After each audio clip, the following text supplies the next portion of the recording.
It was billed as John Cena's final appearance in Madison Square Garden, final match in Madison Square Garden, final appearance on Raw, and final match on Raw.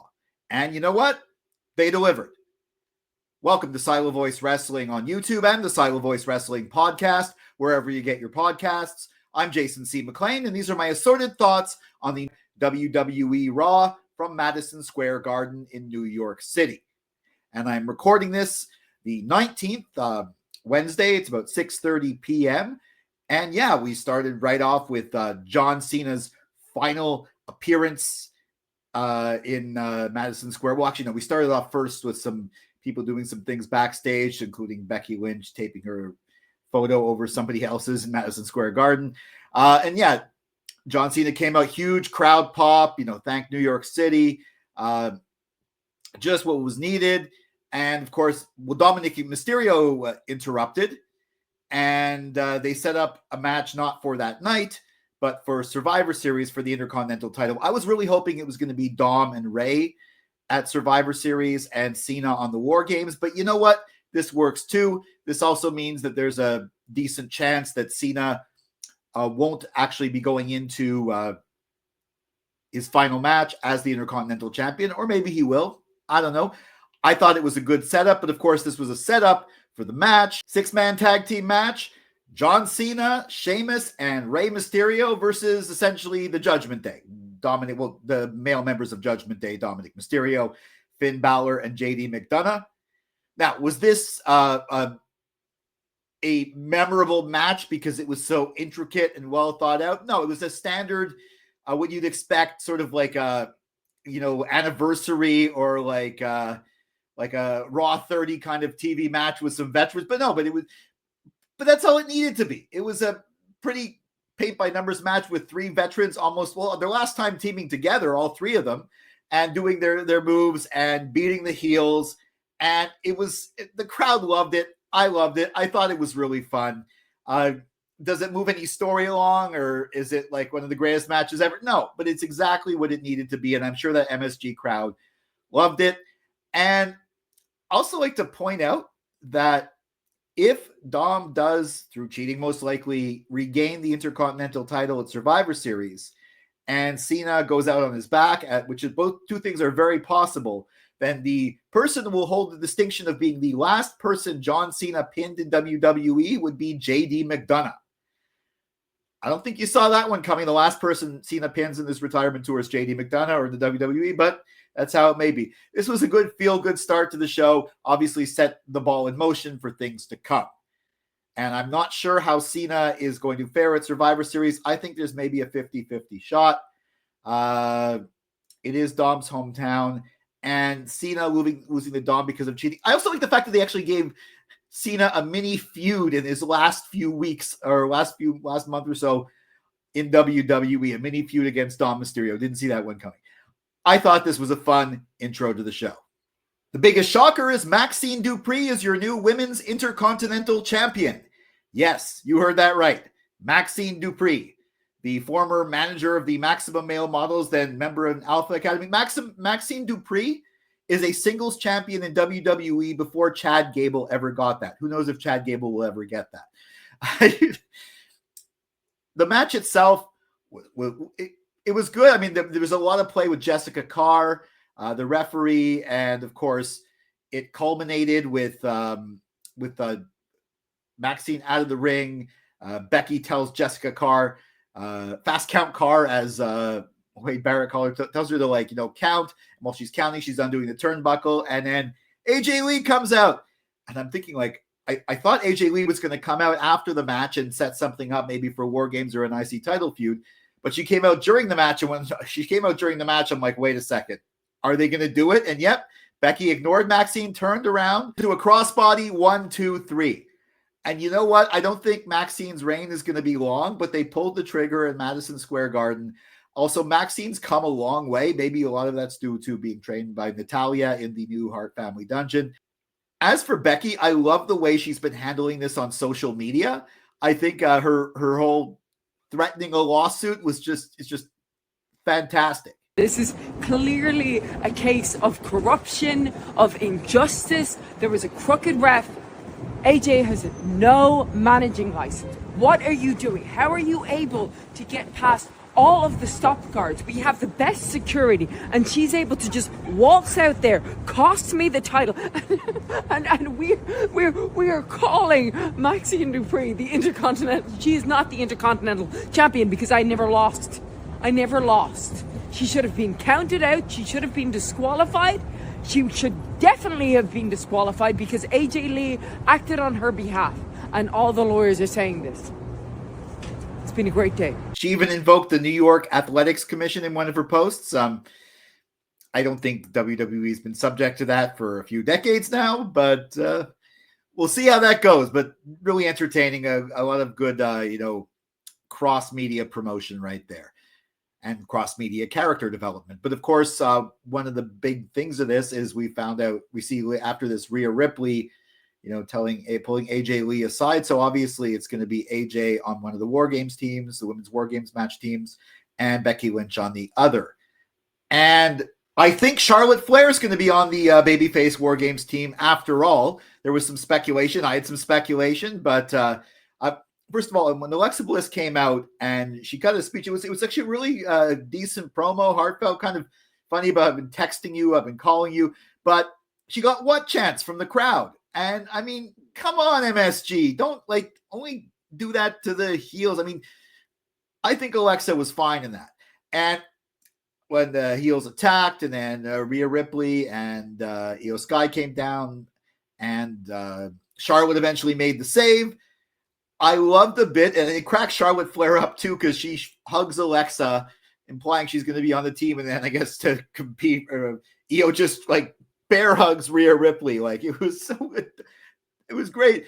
I hope there's not going to be any more swerves with this. I mean, maybe there will, but I'm fine if the women's WarGames teams are Rhea Ripley, Charlotte Flair, Alexa Bliss, Io Sky, and AJ Lee versus Nia Jax, Lash Legend, the Kabuki Warriors, Asuka and Kairi Sane, and Becky Lynch. Now, Becky Lynch, when Damage Control were doing all those horrible things to Becky Lynch, that was Bayley and Io and Dakota.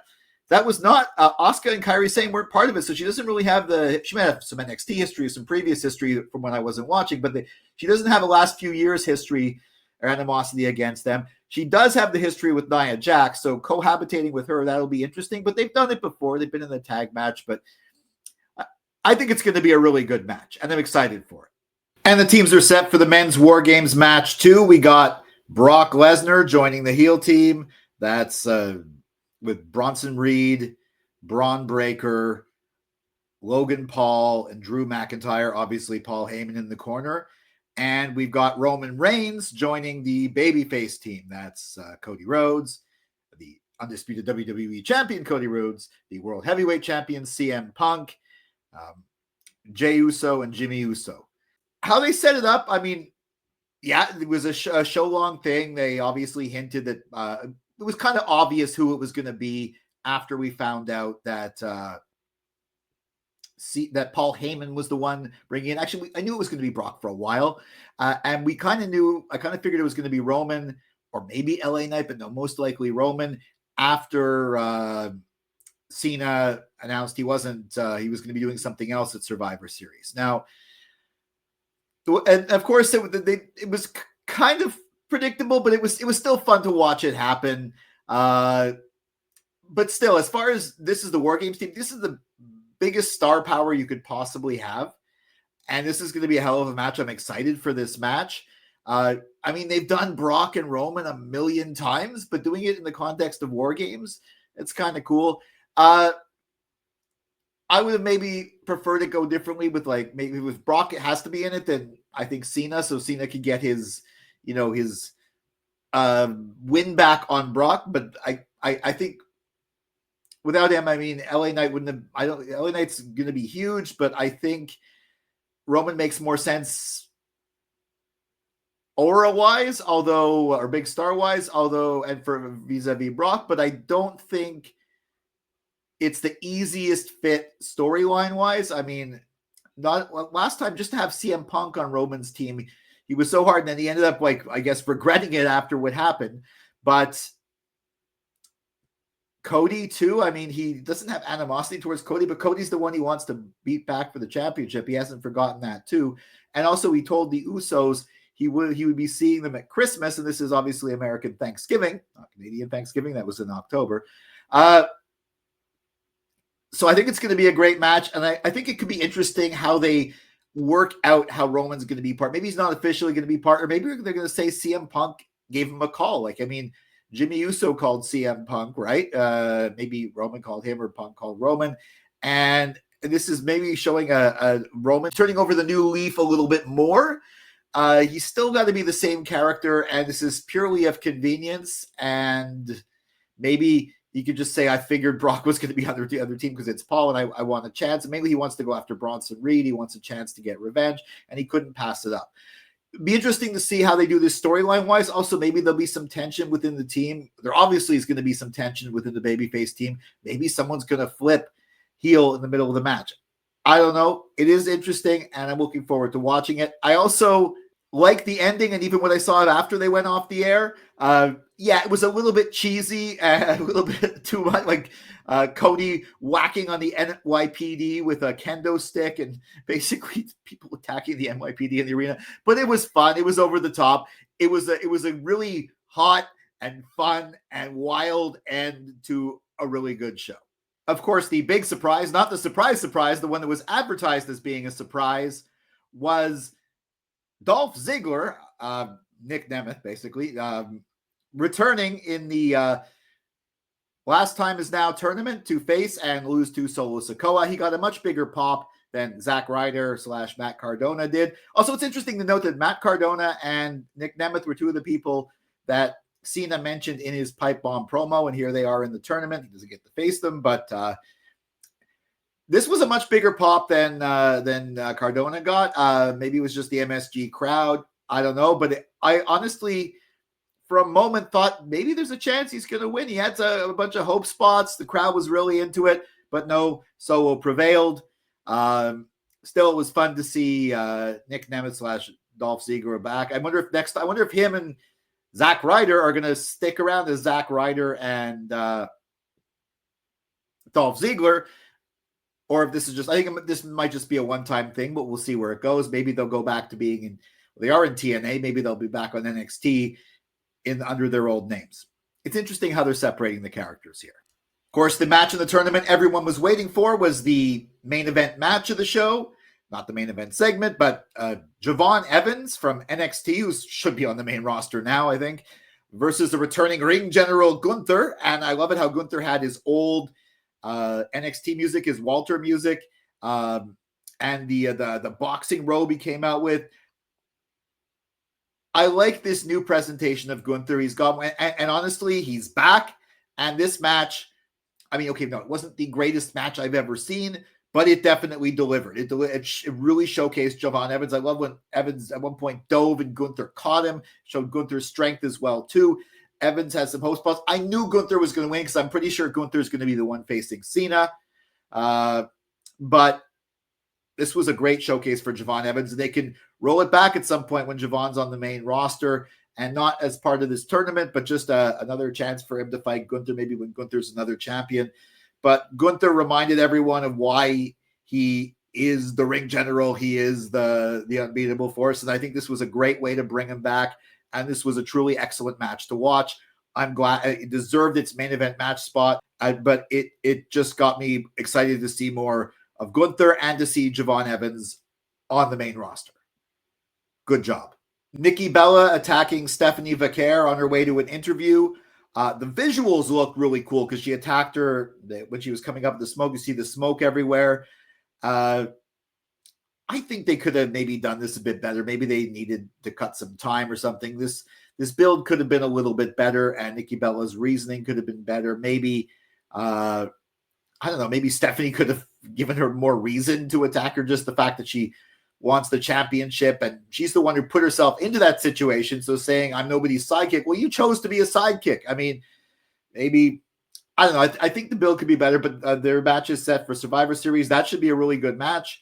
Well, I mean, Nikki Bella's last one wasn't that great, but I think she's, getting back her into ring shape, so to speak. And Stephanie is really good, so that should be a good match. Again, great visuals for this I guess, angle. But the angle could have been done a little bit better, but I'm still excited for this match. And these were my assorted thoughts on the November 17th, 2025 WWE Raw from Madison Square Garden, the Garden, New York City. Now, I really enjoyed this show. I did enjoy it more than the previous SmackDown, which had some good moments, but it was pretty much functional. Did I enjoy it as much as Cena's last appearance in Boston? No, but only because that one really set the standard for what these two shows could be. And this one delivered, but it's, they had the really amazing IC title surprise, WarGames build. I think it was a bit more surprising than the last one, but and the Cena segment at the beginning was just having Dom come out of nowhere and then Cena winning the IC title. Nothing can really beat that. But I still did really enjoy this show. What did you think? Let me know your thoughts in the comments. Follow at Silo Voice Wrestling on Facebook and Instagram, at Silo Wrestling on X, and me at Jason C. McLean on X and Instagram. Also, jasoncmclean.bsky.social on Bluesky. Make sure you like, share, subscribe, and ring that bell for notifications to get all my wrestling hot takes, cold takes, simmering takes, wrestling opinion pieces, WWE Premium Live Event prediction and review videos, and assorted thoughts on SmackDown and Raw. I, of course, will be back with my assorted thoughts on SmackDown, maybe some other content along the way. Until then, for Silo Voice Studios in Montreal, I'm Jason C. McLean.